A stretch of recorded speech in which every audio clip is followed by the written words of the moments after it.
एक और व्यक्ति राजस्थान की राजनीति में जिसे वसुंधरा राजे कहा जाता है, उन्होंने आपको राखी बांध के भाई बनाया। बिल्कुल बनाया, आज तक निभाई है। परंतु वो अभी भी आप उनके लिए उतने ऑथेंटिक रूप से बात नहीं करते। देख, एक बात बताओ, मैं भिखारी नहीं हूं, दाता हूं। दाता क्या करता है?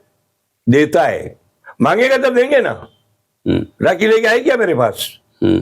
मैंने तो तब भी कहा था, मैं आज भी कहता हूं, आपको मालूम है राखी बांध दीजिए 25,000 लोगों में। मैंने कब उनका विरोध किया? मुझे एक सेंटेंस वसुंधरा के खिलाफ मेरे मुंह से निकला बता दिए 20 साल में।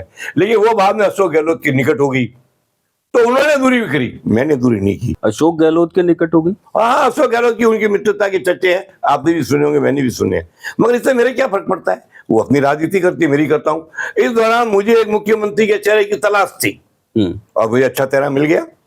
आज की तारीख में सारे राजपूतों में सर्वाधिक लोकप्रिय वसुंधरा तो लोकप्रियता में थी, मगर वो अमित शाह और मोदी जी की नजर में नहीं होने के कारण गिनती में नहीं आती। अब दिया कुमारी द ओनली पर्सन जिसको राजपूत हाईएस्ट रेस्पेक्ट करते हैं। ये कहने के पहले मैंने जोधपुर, जयपुर, उदयपुर, सिरोही, वहां के सब राजाओं से, बड़े बड़े जागीरदार से बात की है, तब मैंने ये बात कही है। ऐसे नहीं कह दी है मैंने ये बात। और दिया कुमारी को कौन लाइक नहीं करता है? दूसरा उसका आरोप नहीं है। एक बात और मैं आपसे कहना चाहता हूं, कई लोग यहाँ आए मोचेरे ले लेकर सीएम का मुंह धोने के लिए। सीएम रास्ते में नहीं बनता है। कोई आदमी बड़े पद पर हो सकता है, कोई लोकसभा का अध्यक्ष भी हो सकता है, पर सीएम का दावेदार नहीं बनता है। सीएम का दावेदार वो बनता है जिसको जनता चाहती है। और दिया कुमारी जी के बारे में मैंने 15 जनों से राय की है, सबने कहा हमें एक्सेप्टेबल है। अतः ये एक जाति बता दो दिया को एक्सेप्ट नहीं करती है। दिया कुमारी का नाम आपने बड़ा अचानक एकदम नाम बोला दिया कुमारी। अचानक नहीं बोला है, मैं ऑथोरिटी से बोला हूँ। नहीं, आप मान लेते हैं आपके हिसाब से कि हाँ ठीक है। सबसे बड़ी बात की बीजेपी में आरएसएस का एक बहुत बड़ा योगदान है, उसी के नाम से चलता है। तो आप पता लगाइए, सम्मेलन में केवल दिया कुमारी कोई ब्राह्मण समाज ने क्यों बुलाया, घनश्याम को क्यों नहीं बुलाया, वसुंधरा को क्यों नहीं बुलाया? तब आपको पता लग जाएगा कि कहीं न कहीं संघ की लोकप्रियता और संघ का समर्थन दिया जी को है। इस बात को मैं ऑथेंटिक रूप से नहीं कहता हूँ, क्योंकि अनधिकृत बात करने की मेरी आदत नहीं है। सीएम चेहरे की बात जहां कर रहे हैं दिया कुमारी जी, राजस्थान में वैसा वर्चस्व भी तो होना चाहिए जो वसुंधरा जी का है। मेरा बस्तों नहीं मुंह धो सकता है। अब ये तहसीलदार लेवल के लोकप्रियता के अधिकारी कोटा में मुंह धो सकते हैं, जब ओम माथुर जो आरएसएस से प्रचारक के रूप में नहीं, तो वो मुंह धो सकते हैं, तो दिया जी क्या गलती है? उन्होंने धोया ही नहीं है। हमें जो उनको प्रोजेक्ट कर रहे हैं, उन्होंने नहीं कहा मुझे प्रोजेक्ट करो। सीपी जोशी का कोई भविष्य नाम ही नहीं। आप क्या बातें करते हो? आप प्रदेश अध्यक्ष सर बड़ी मुश्किल। फिर आप पद की बात मत करो। कल तक सतीश पूनिया प्रदेश अध्यक्ष आज का है। What are you talking? आप सीपी जोशी से खुद को पूछो, इज ये मटेरियल ऑफ चीफ मिनिस्ट्री? और बोले कोई नाम है तो आपकी नजर में एक नाम तो बताओ। आप तो समझदार आदमी हो, पत्रकार हो, वरिष्ठ पत्रकार हो, माने अश्विनी वैष्णव का बहुत बड़ा नाम चल रहा है। नाम तो रेलवे मंत्रालय दे दिया, और क्या है, रेल मंत्रालय दे दिया, अच्छा काम कर रहा है। राजनीतिक गलियारों में एक आवाज और उठती है कि यूपी में जिस तरीके से योगी, वैसे ही एक योगी राजस्थान को भी चाहिए। क्या आपको लगता नहीं कि कोई एक योगी और राजस्थान से निकल कर आ सकता? आप तो ऐसी बातें करते हो। यूपी में उस योगी का बैकग्राउंड देखो, गोरखपुर क्षेत्र में उसका प्रभाव देखो। ऐसा योगी यहाँ कहाँ है? बाबा बालकनाथ। क्या के बाबा बालकनाथ? आप बच्चों वाली बातें करते हो। बाबा बालकनाथ सीएम बन जाएंगे तो हम क्या गोरखनाथ हैं क्या? देखिए, अगर आप जातिवादी इक्वेशन में कहते हो, मैं अहंकार की बात नहीं करता, स्वाभिमान की बात करता हूँ। मैं जाटों में सर्वाधिक लोकप्रिय, वहां पता लगा लो। इन योग्यताओं की कोई वैल्यू नहीं है। मोदी की चाट चाहिए, वो नहीं है हमारे प्रति। क्या काम नहीं किया मोदी का मैंने? मेरे पास नहीं आया क्या? यहाँ बड़े से बड़े मोदी के आदमी आगे गए। मैंने मोदी जी के जो 2 काम किए ना, पूरी इंडिया में कोई आदमी नहीं कर सकता। मोदी जी के सामने उमा भारती ने 54 आदमी खड़े किए गुजरात में। मैं उनकी पार्टी का गुजरात का प्रभारी था और वाइस प्रेसिडेंट था भारतीय जनशक्ति का। मुझे बुलाया मोदी जी ने अपने घर पे, जयंती बारो एमपी लेने आया और जाने के दरवाजा बंद किया, चाय पिलाई, फिर एक ही लाइन खड़े होकर बोली। किस मुद्रा में बोली मैं बता नहीं सकता। चंद्रा जी उमा भारती को यहाँ से हटाओ। मैं कहा यस। मैंने उनकी बात का आदेश मांगकर उमा जी को हटाया। उस वक्त उमा जी 15 सीट भी ले आती ना, तो भारतीय जनता पार्टी का स्टेट में गवर्नमेंट नहीं बनता। पर मैंने कभी अहंकार नहीं किया। सेकंड टाइम मैं जेडीयू का राष्ट्रीय महासचिव था, मैं गुजरात का प्रभारी था, छोटू भाई असवा मेरे असिस्टेंट था। तो फिर उन्होंने मुझे कहा फोन पर कि चंद्रा जी, नीतीश कुमार मेरे पर बहुत आरोप लगाता है, ये कहता है कि मोदी टोपी नहीं पहनता है, इसका कोई इलाज करो। मैं यस। तब मैंने कहा माय डियर चीफ मिनिस्टर, तुम मेरी पार्टी के सीएम हो, पर तुम कहते हो मोदी टोपी नहीं पहनता है। मैं चाहता हूं तुम गुलाम नबी से पूछो जरूर क्यों नहीं पहनता है। 7 चैनलों ने दिखाया उसको, तो मेरे को जेडीयू छोड़नी पड़ी, मैंने छोड़ दी।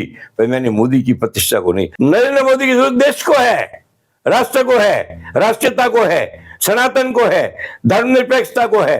अरे नरेंद्र मोदी जैसा व्यक्ति विश्व में नहीं है, इसलिए मोदी का पक्षधर हूं मैं। भाजपा के नेता मोदी के पक्ष में नहीं हूं, राष्ट्र के नेता मोदी के पक्ष में हूं, इसलिए मैं रखता हूं संबंध। लोग आपका फायदा, मेरे को फायदा नुकसान बनिया नहीं सोच, मैं तो बनिया हूं, क्या सोचूंगा। हम व्यापार में फायदा नुकसान सोचते हैं, राजनीति में नहीं सोचते हैं। इतनी सारी पार्टियों का अपने की नाव में आप बहे हैं, कहीं ना कहीं नाव में चले हैं, किसी एक पार्टी को अभी तक संभाल के नहीं रखा आपने, ऐसा क्यों? जिस पार्टी ने मुझे नहीं रखा, मेरी क्या गलती है?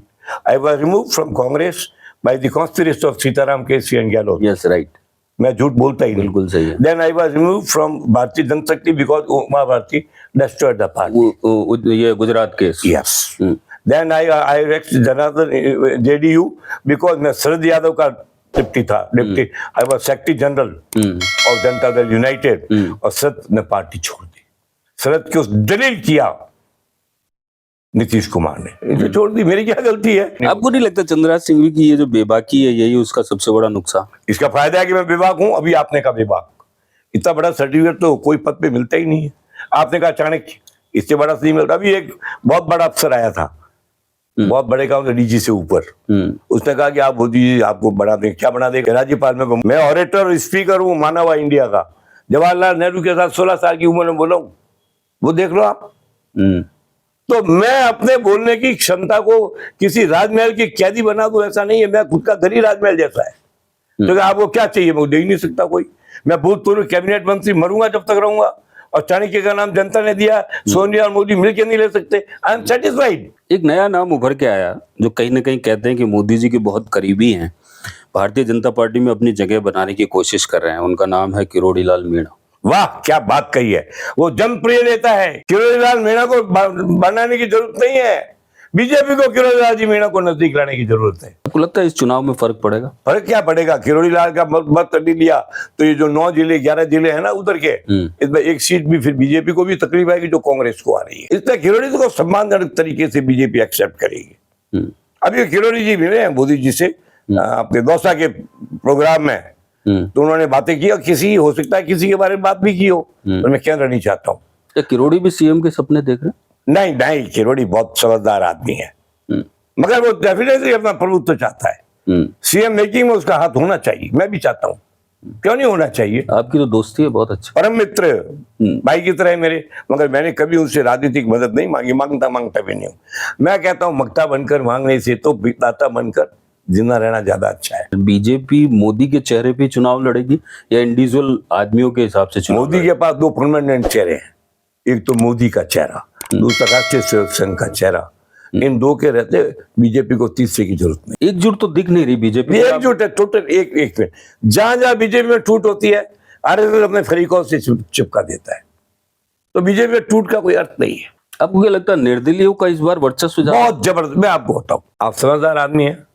मैं 46 निर्दलीय खड़े करूंगा जिनकी मुझे स्वीकृति आ चुकी है।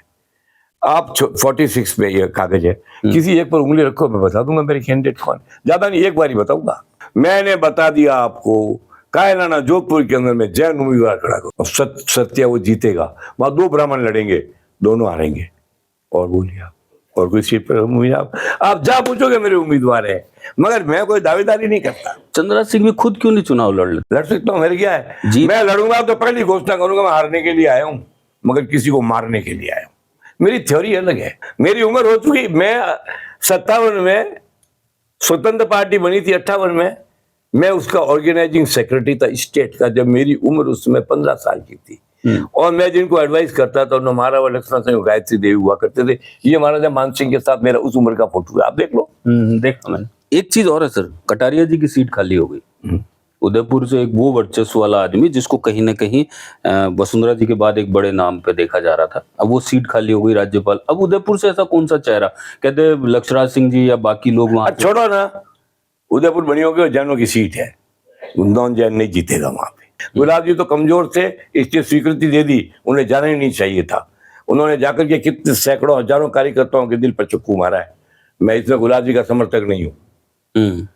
वसुंधरा जी का क्या भविष्य देख, मैं क्यों उनका प्राइवेट सेक्रेटरी थोड़ी दूंगा, भविष्य बताता फिरूंगा, अपना भविष्य वो बताए। राजनीतिक क्या देख, मैं उनके प्रति इज्जत करता हूँ, सम्मान करता हूँ। राखी लेके आएगी, मेरी बहन है, तो मैं उनको सम्मान भी करूंगा, नेक भी दूंगा। इसके अलावा मेरा उससे कोई संबंध। वसुंधरा राजे को प्रेडिक्ट किया जाता है वापस आए जैसे सीएम मान लिया जाए, तो आप उनके साथ हैं? नहीं, मैं तो मेरे जिसको बना दिया उसी के साथ हूँ, और खुद ही कहते हैं मैं लड़ने में बनना ही नहीं चाहती हूँ, तो देखूंगा उस वक्त। मैं कभी आपको एक बात कह चुका हूँ, इस जीवन में मृत्यु तक मैं वसुंधरा जी का विरोध नहीं करूंगा। आप तो गहलोत का भी नहीं कर रहे ना? गहलोत का पक्का विरोध करता हूँ, 80 से कर रहा हूँ।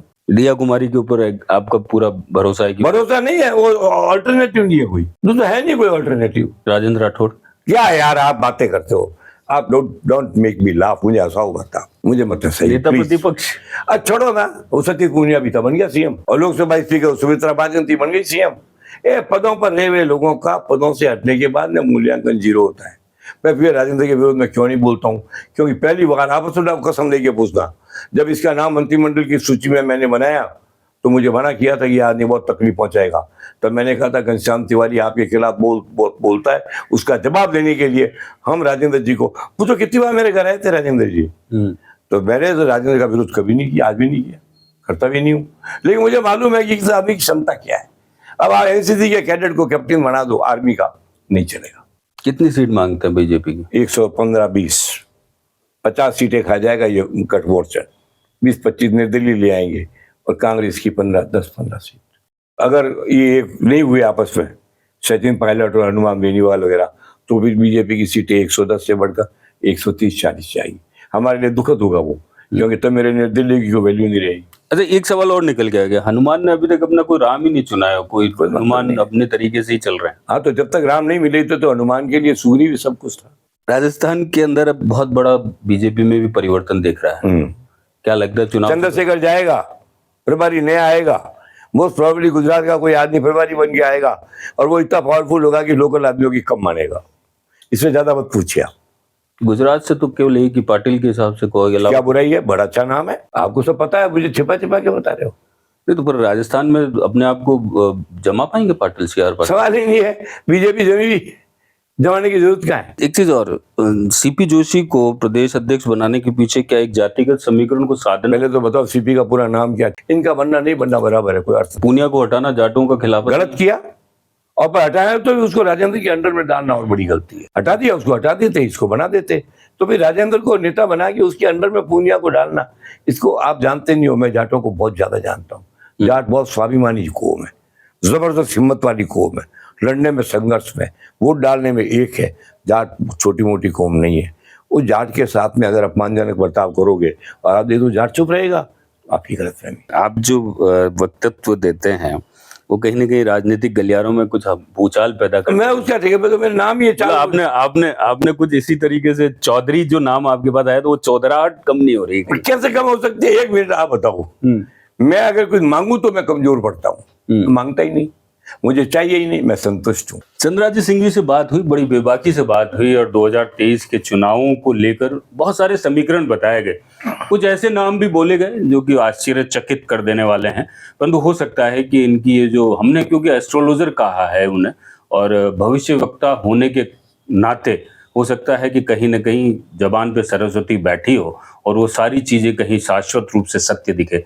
आने वाला भविष्य बताएगा, परंतु आप सभी लोग देखते रहिए हमारे साथ, इसी तरीके से चर्चाएं और नए समीकरणों के बारे में जानते रहिए।